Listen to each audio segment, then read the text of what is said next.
Kita berharap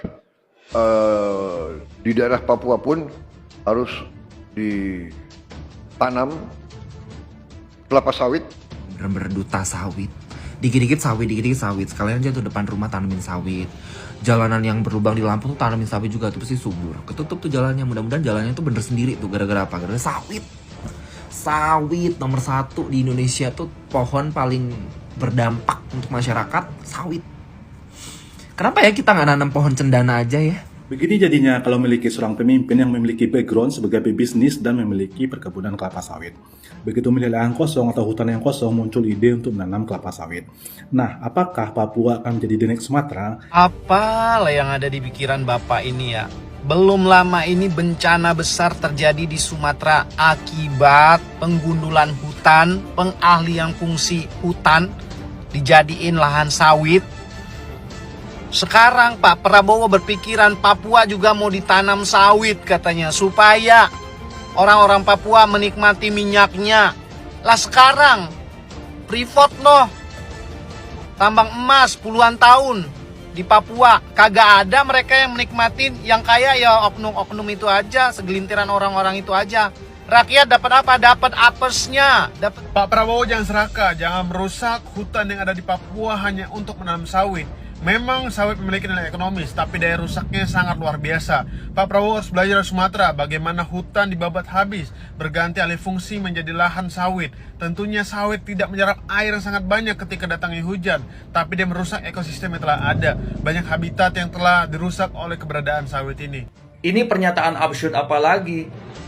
Di tengah-tengah situasi Indonesia dalam darurat bencana, terutama bencana di tanah Sumatera, yaitu bencana banjir dan longsor yang disebabkan oleh deforestasi hutan, malah sempat-sempatnya Pak Prabowo bilang di Papua harus ditanami perkebunan sawit untuk kebutuhan BBM. Jelas-jelas perkebunan sawit itu sangat mengganggu ekosistem jika ditanam terlalu berlebihan. Sekarang di Pulau Sumatera terjadi bencana banjir dan longsor. Itu salah satu penyebab utamanya adalah deforestasi alias pengalihan hutan menjadi perkebunan sawit. Jutaan hektar kebun sawit ditanam di Sumatera, ya, di Aceh, Sumut dan Sumbar. Itu salah satu penyebab utama terjadi banjir dan longsor. Teruntuk Pak Prabowo Subianto, negara itu rusak bukan karena antek asing, tetapi karena mental pemimpin yang korup. Mereka yang merampas kekayaan alam, mereka yang melakukan pembabatan hutan, mereka yang inginnya mengulang kesalahan yang sama dengan apa yang terjadi di Aceh dan Sumatera dengan memiliki ide menanam kelapa sawit di Papua.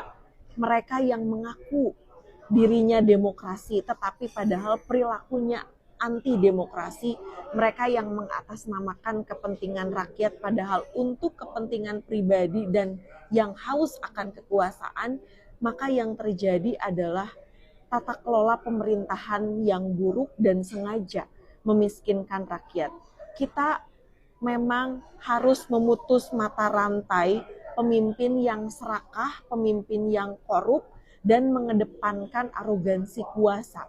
Karena kita rindu pemimpin yang mengedepankan etika, moralitas, dan keadaban, negarawan, menunjukkan keteladanan, dan kita juga sangat rindu pemimpin profetik yang tidak hanya sekedar omong-omong saja, tetapi bisa mengimplementasikan dengan sesuai apa yang dia ucapkan dengan perilakunya. Itu bisa seia sekata.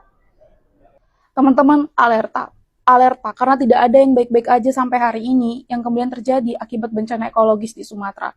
Kita semua tahu bahwa per saat ini bendera putih telah dikibarkan di Aceh, yang artinya tidak ada situasi membaik di Sumatera, sebagaimana yang dikatakan oleh Presiden Prabowo Subianto, yang artinya bahwa hari ini teman-teman kita yang ada di Sumatera masih membutuhkan kita. Coba tebak di negara mana pemimpinnya alih-alih warganya sedang menderita, hilang ruang hidup, hilang keluarga, ratusan jutaan, tapi malah sibuk untuk kemudian mikirin membuka lahan sawit di mana lagi ya, kayaknya sawit ini bagus dan lain sebagainya.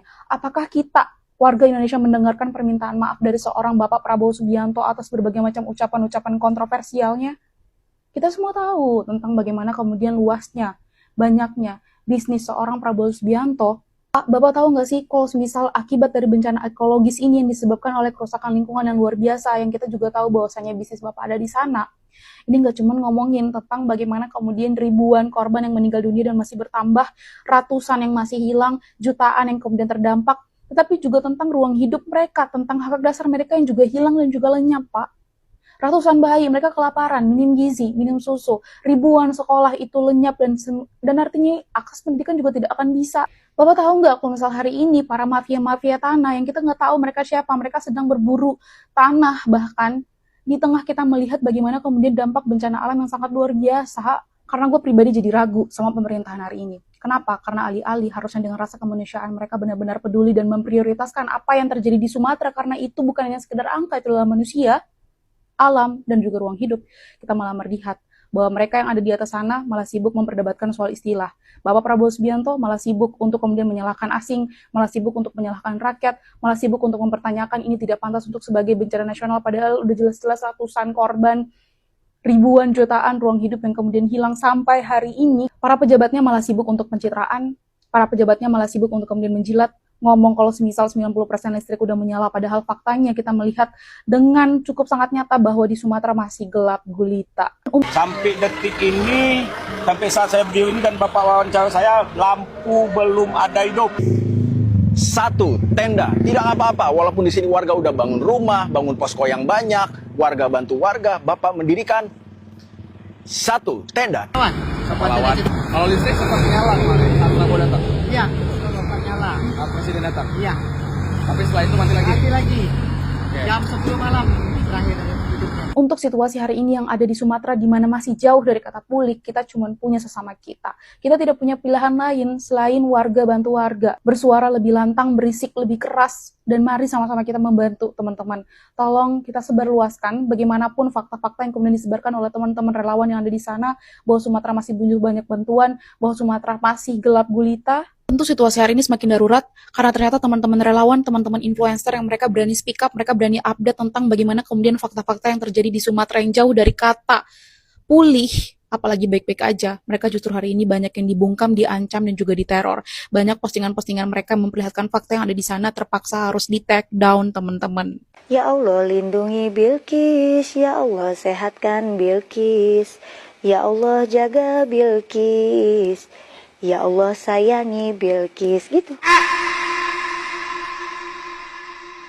Kami perkebunan sawit untuk kebutuhan BBM. Jelas-jelas perkebunan sawit itu sangat mengganggu ekosistem jika ditanam terlalu berlebihan. Sekarang di Pulau Sumatera terjadi bencana banjir dan longsor. Itu salah satu penyebab utamanya adalah deforestasi alias pengalihan hutan menjadi perkebunan sawit. Jutaan hektar kebun sawit ditanam di Sumatera, ya, di Aceh, Sumut, dan Sumbar. Itu salah satu penyebab utama terjadi banjir dan longsor.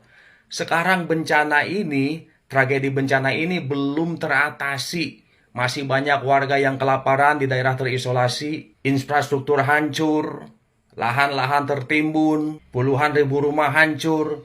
Ini Bapak malah ingin di Pulau Papua ditanam perkebunan sawit. Apa Bapak nggak bisa berkaca dari kejadian yang terjadi saat ini?